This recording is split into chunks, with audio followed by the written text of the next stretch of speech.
I think the biggest battle we have with people is even the people you meet. And this one is mostly very confusing in the wedding day. Nasikianga in-laws wakisema. Now, the two families have become one. It's a lie. Became one. Yeah, it's a lie. No. The two families have given birth to that family. Oh. Think about it.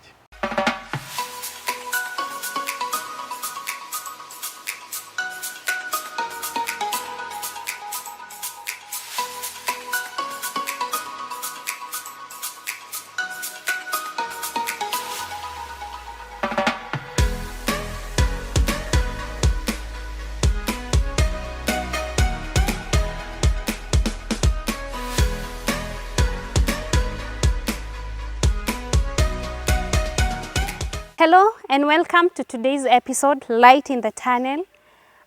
Today we are in Greenville Gardens. This is one of the products of Greenville Hotel. They are located at Committee Road, and these people are doing an amazing job. If you want to hold a conference, you want to have your people just sitting somewhere and just taking some lunch or dinner or something, they are there. If you have a meeting and you want somebody who can just host your meeting and do it professionally, Greenville Hotels are doing the same.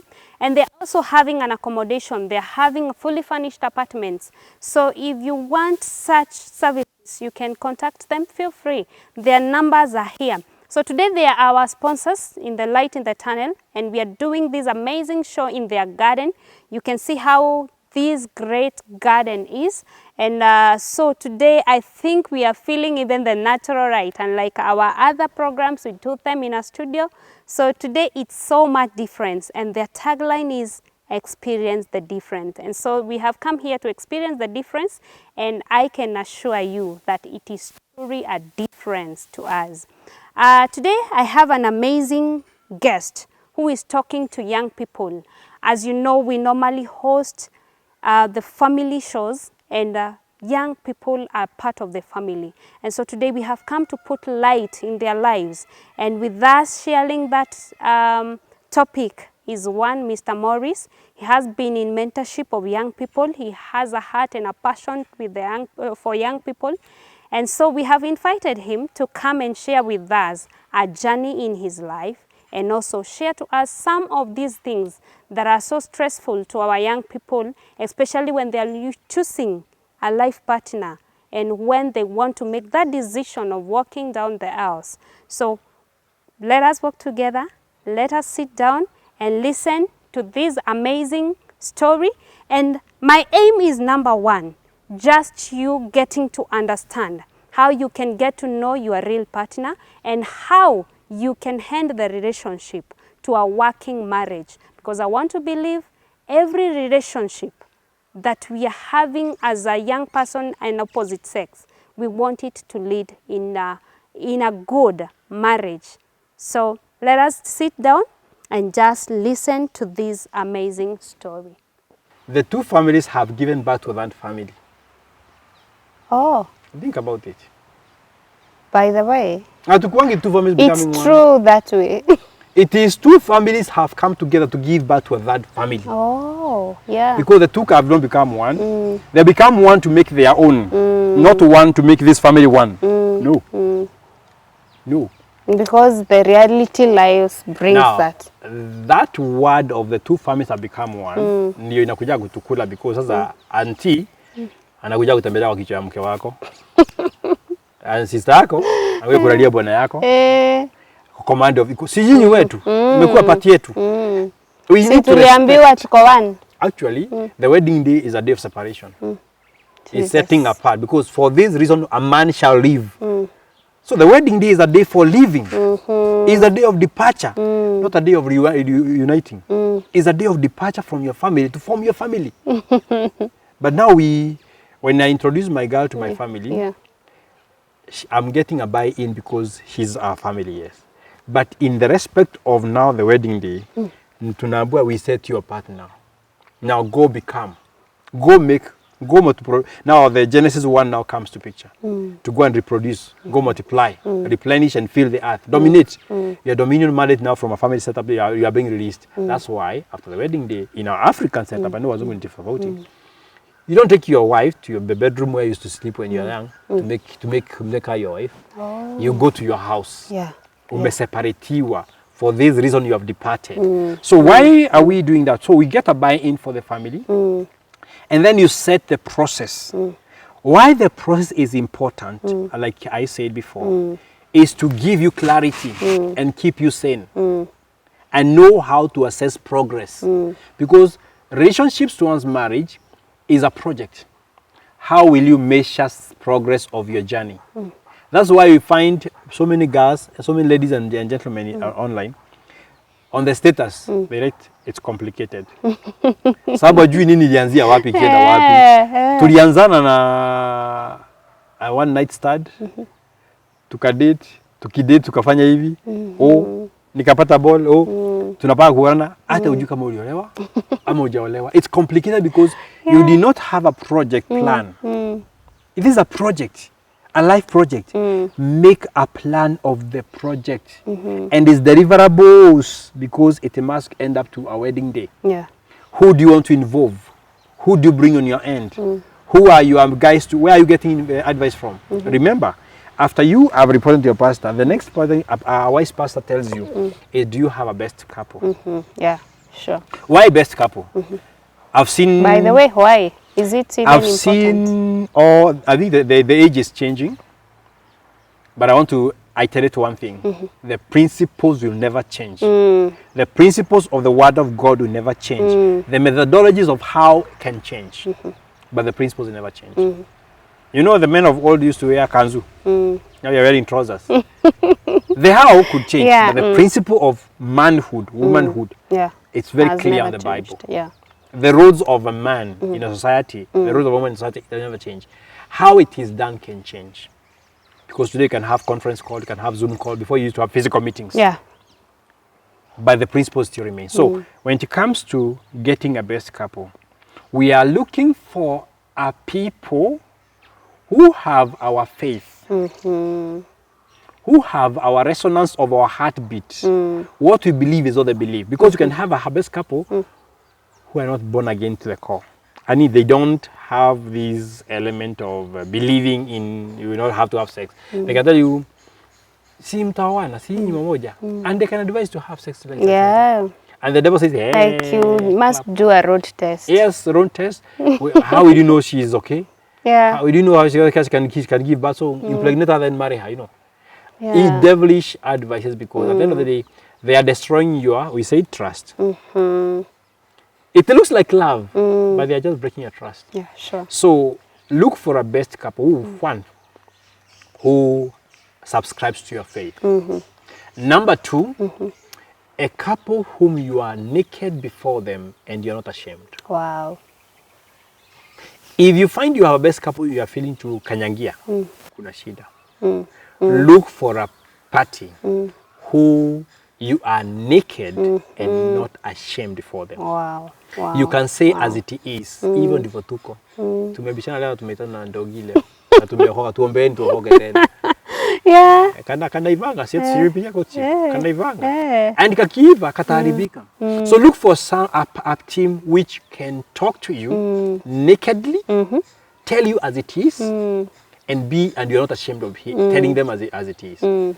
Because it's critical to understand what you're expecting. A best couple is not people to wear suit on that day. I see so many people looking for best couple who are rich, they have money, they have a big car. It's good to have all these things. But what you are quoting for in a best couple, it's not the things that we are seeing. They are more the value system. They're able to speak to your life towards what you're going through. And let me say this. You may have a best couple because you are blessed differently. Who might not have everything. Please, as the two of you, agree to see so-and-so, so-and-so, so-and-so, so-and-so, because so-and-so has this element of a talk we want. So-and-so has this element. But our best couple are the guys we walk alongside with for the D-Day. And they are helping us on this aspect. Even I remember, When we had our best couple, they recommended a couple who were doctors. For us to go and be taught about family planning, the effects, causes, because our best couple was not the experts in that field. So we went to meet them. We don't make them the best couple, but they were advisors. They have an input. Yeah. In my house, we receive so many young people. They come for advice because we are good at a certain area, good one, and we'll take you through the whole of it. But we are not your best couple. Your best couple are people you can go get naked completely. They are the guys to help you on this project planning. They can tell you, hiyo makeup hapana, songesha hapa.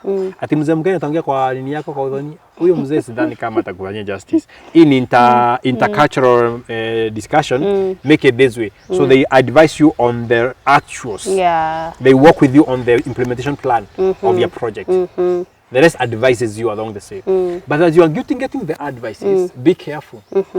Please understand when you're going for a spiritual advice, when you're going for a professional advice, and you're going just for a casual talk, life lessons. Because many of us, and I say this and I keep on giving it as a disclaimer when I'm talking to people, I'll give you the story of how I got Jane, but that is not the blueprint of how it is done. Yeah, yeah.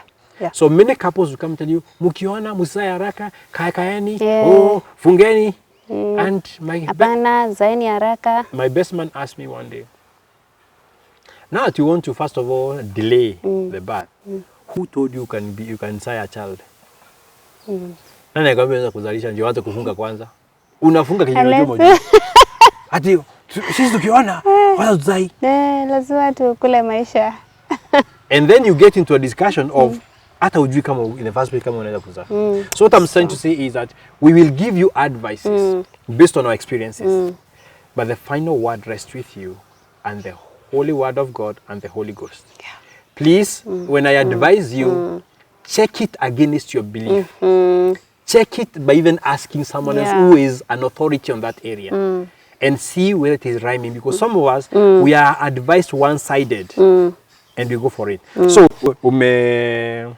introduce the pastor, your best couple, and please make sure dowry, that ritual you have to perform. Go do it.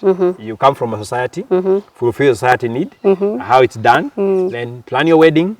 Planning your wedding, I have no advice to give, because there are a million ways of doing it. Yeah, and it's how, you know, I tend to believe when you're just a little man, the little boy, he used to attend a lot of weddings. Yes. When I was a little girl, I used to go to many weddings.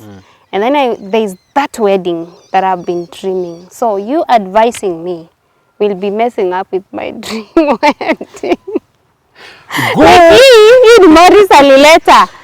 Yes. I think the best we can do, at least for this generation, is to give a full menu. Menu like this. COVID last year taught us a very big lesson. Absolutely. Wedding can be so simple. Very. Simple. Yeah. Simplify life.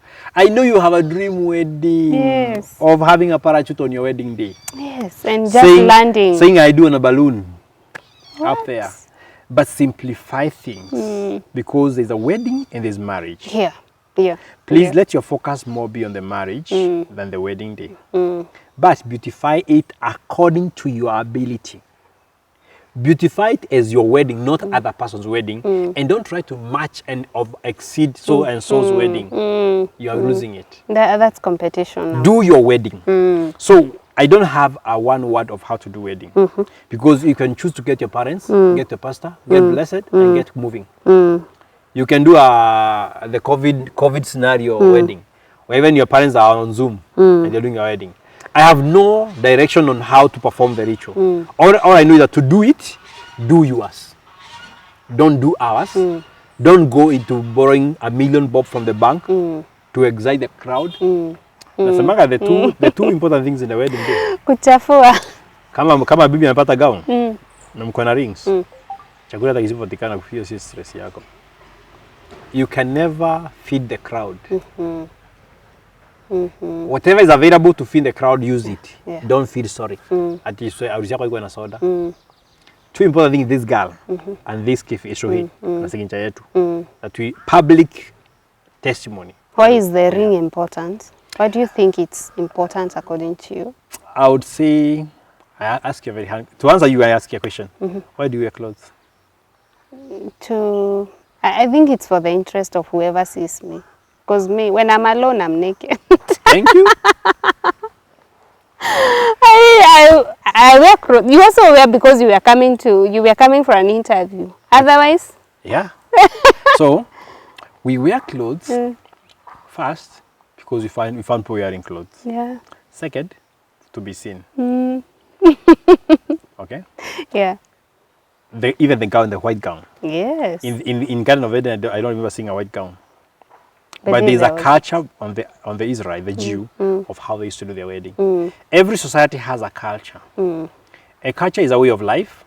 Things that are accepted by majority as a way of life to identify. That's why in our culture we had 8 Saturdays groups. It used to be Irua. And age group will go to get circumcised at the same time. They are taught. They go do the stages of life, the rites of passage. So I'll look at a ring. You can go to the internet and Google. There's too much story about the ring. I started. Some are even not even anywhere near Christianity. But I'll say it's a culture that we have found that embodies a society of how to identify legally, you have done this and that. But when I remove this, does not remove me from my marriage. Yeah, sure. Yo. Is a physical mark to mark that. We found it as a culture being done. That's why when you try to justify holiness with these physical emblems, I'll fight you. Because then there is people, an Indian will put here, or put here. Yeah. So why don't we just put here and just hold the mark? It's our culture.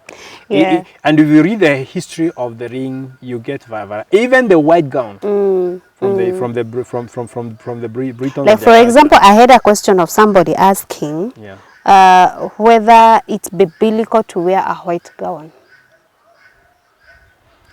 Again, we go back, and I'll explain this very simple. What was the knowledge of purity in a slave in the days, or what would note that you are a pervert, a gay? They'll put a ring on the ear. What would show that I belong to the LGBTQ? I have rainbow on all my signs. I even have those things. A sign that denotes. So we found a generally accepted symbol of purity. But are all guys on gowns pure? No. No. In fact, wedding shows have shown us that anything is like, wedding has almost like been watered down. White gown has become a normality. So don't try to put your faith and your belief that it must be the white gown because it has lost its meaning. But it's a symbol that helps us identify purity. Though the wearers have changed, but it was a symbol that identifies purity. The symbol has not changed. Yes. It's a symbol for me. And it's just like when you wear the full gospel clothes, not full gospel church. It was a sign of decency. Yeah. Decency. When you wear to the ankle was decency. I mean, everywhere to the ankle is pure. No. Never. But it was still a symbol of a decent guy. Mr. Nofulani, unavyo anavanga vizuri. Unavyo ni mzuri. So it was an outward expression of an inward of how we conceive that person. Yeah. So a white gown, I would call it a culture, a way of life, and a symbol that was used to denote. If you can be able to use it the way it was supposed to be, it's beautiful. But if you can't, there is no sin about it, by the way. It all depends on generally acceptable symbol. It's just like in church. For the longest time, how much have we fought going to church with a trouser? Hey. But there are places you go and find we have generally accepted. Until I'm fighting with myself. Exactly. Until today, I also fight with myself. Do I wear it? Do I look clean? Am I dirty? Yeah. So don't try to put sin on symbols. No. First of all, work from the inside out. What you feel has been generally accepted from the inside coming out, then you do that. Because you can wear that good dress, but you are still a prostitute in town. Very true. Yeah, so don't peg your purity about the white gown. But if you subscribe to how the symbol was used and what it was used for, please go ahead. Okay. Because then it will have meaning on you. But when you do it because it is what is generally accepted, you could be a prostitute on a white gown. And actually, how many guys have married each other and the next day you hear the their channel? Many. So was it what symbol was that? So don't put faith on that gown. Put faith on God and the Word. Yes. Wow. Wonderful. I think we have done it well, but I have some few questions that I would love us to tackle. Yes. Somebody is asking, what could be the most appreciated age difference? What is appreciated? I think she means like Acceptable. the acceptable age difference between a guy and the lady when they want to marry. Good. A good question. I think that has been always a question that has never been answered in any forum fully. Because, shock on you, there's no answer. Let me try. Like, All we have are suggestions, all of us. oh. Why? We might say a lady who is older than a man cannot get married. Then you go to society and find a very happily married couple where the woman is older than the man. You say the age difference of 10 years cannot work because of the intellectual. You give me all the stories. Then I give an example of people who are 20 years down the line happily married. 10 years different. Yeah. So I thank the questioner, the one who was asked the question. And I said, what is this generally appreciated? The generally appreciated difference, they always say, because of the psychological makeup of a woman and a man needs to be ahead, 2 to 5 years ahead. It is okay. But it has never been a rule. Because so it's not a rule. I'll fight anybody with examples. Whoever shows me that it cannot be done. But all the same, you ask yourself a number of questions. If I am 30 and I take an 18-year-old, 12 years difference, while that person is metamorphosing to become in her journey of adulthood, shall it be conflicting when she wants to play games when I'm thinking? Let me give you this picture. Psalms 90 verse 12 says, Moses, is that the oldest psalm, by the way? Psalm of Moses. He said, teach us to number our days, that we may gain a heart of wisdom. Okay. That we may bring to you a heart of wisdom. Teach us to number our days. Why should I number my days? I need to know life, what were 80s, what were 70s, what were 60s, what were 40s. Why do we name them in decades?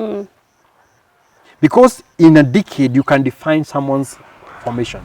So if I'm on this decade, please let me marry within my decade. That way we can be able to balance because we're thinking in a similar way. Yeah. And I give an example. 1 to 10, you're just like a lamp, just milking and going to kindergarten and everything. 10 to 20, you are a chameleon. You are transforming to a teenager. You are changing your development. So you can tango very easy. 20 to 30, you're monkeys.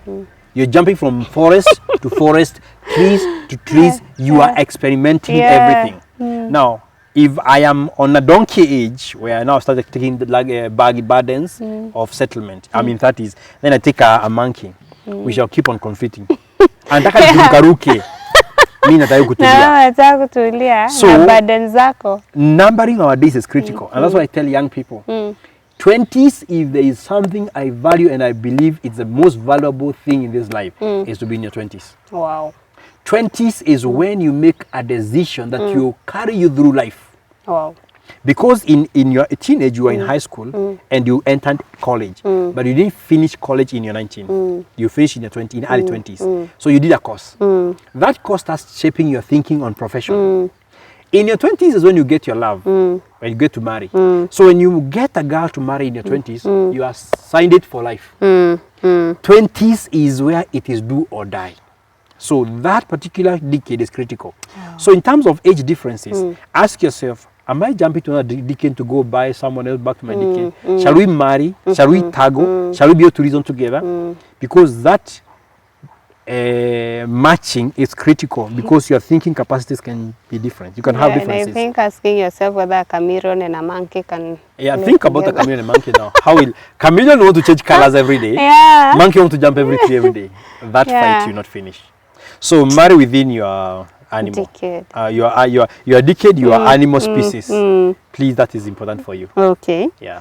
So another one asks about the time or length they could date, and yeah, the time.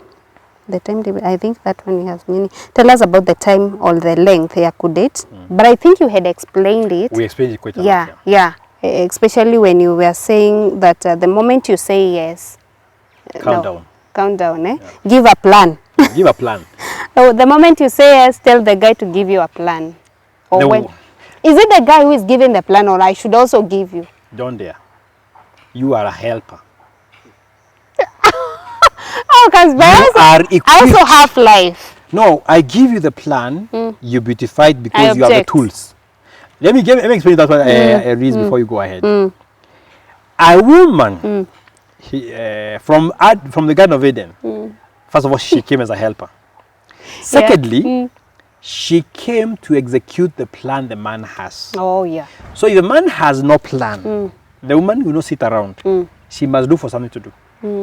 Bibi amekalia bwana. Bibi amebaka amenunua piloti anajenga, amedharau bwana yake. Ni bwana kupenda mpango.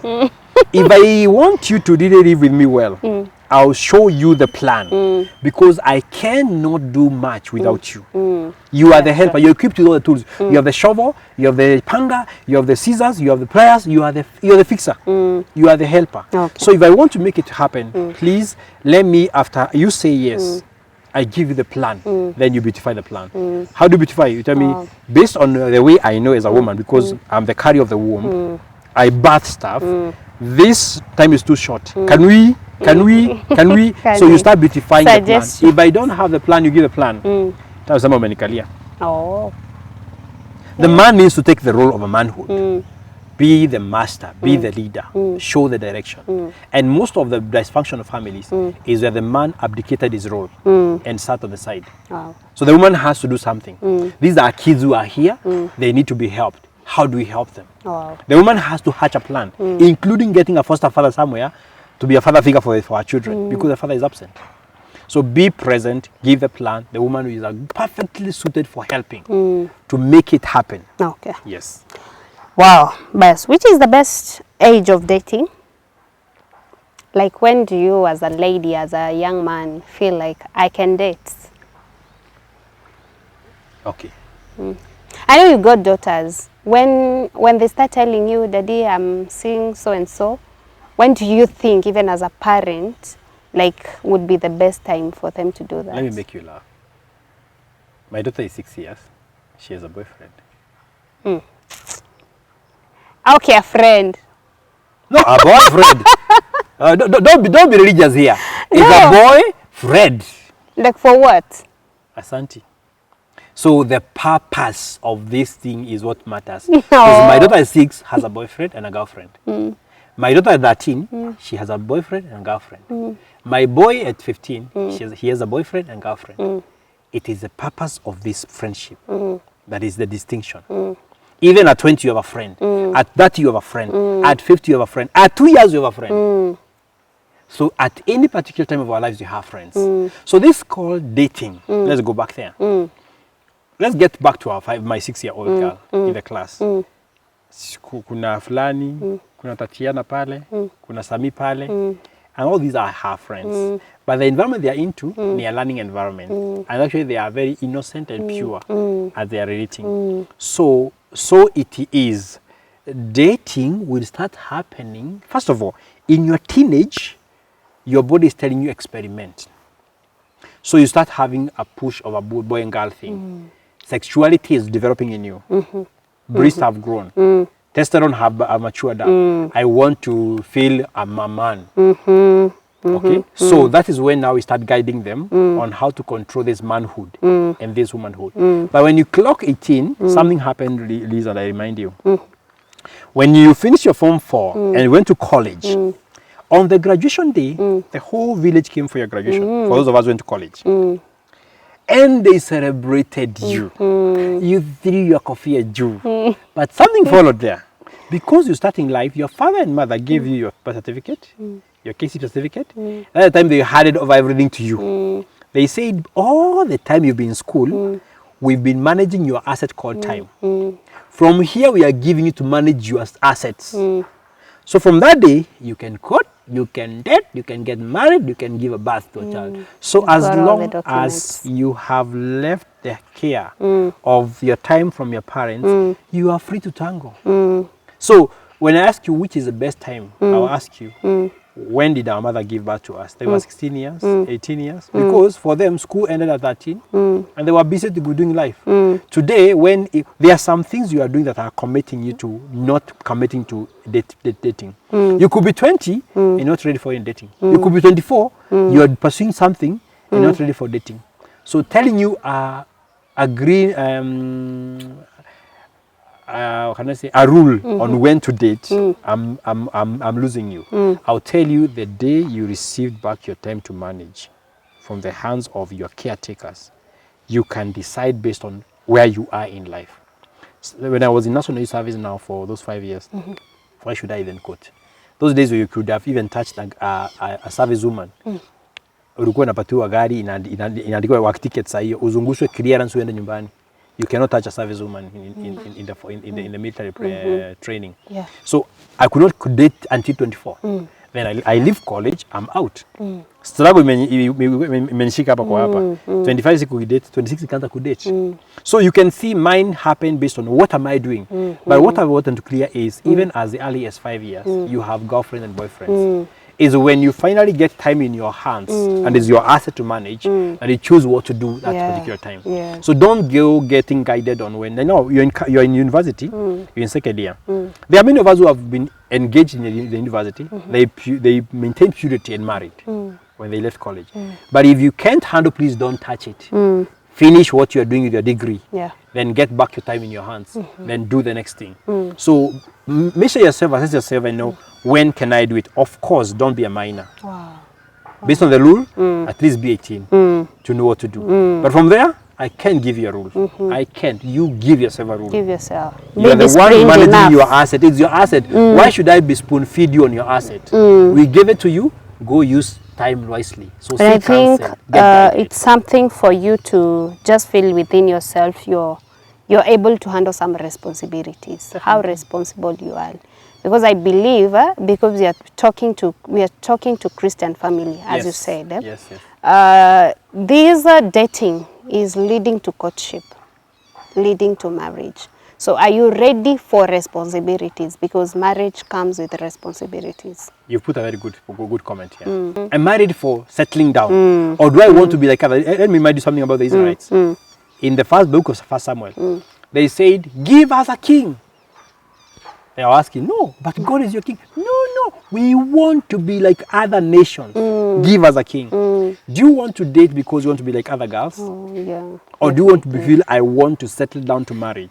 So don't do it like the Israelites asked for a king. Na Mungu akaambia Samuel, don't worry, give them a king atawafinya wasikie. All right. So I think there is another one asking, what is dating? I think you have explained. What is dating, and as Christians, are we supposed to date? Yes, you have answered that. Is there an exact formula to find life partner? I think you have also explained that. Do you think we've been living in original manhood or womanhood? And if not, please define the upright manhood and womanhood. Wow. That's a deep question. If you listen to most of the teachings of Miles Monroe on kingdom, we must understand one thing. For you to be married to a man, it means you're becoming a queen into a given kingdom. And the man is a king into a given kingdom. You can never be a queen without a king. Then you cannot be a king without a kingdom.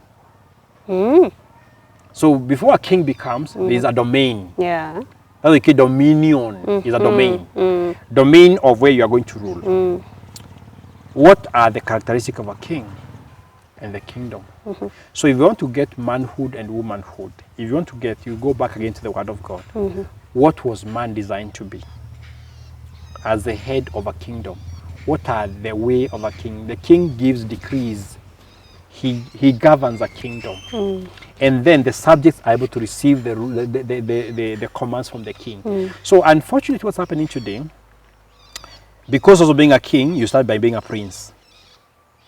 A prince in that kingdom. Then you graduate to become a king. To become a king. What has been happening, our princes, if you go to the history and look at how a prince was taught to become pharaoh, there was a room purely done for those kids.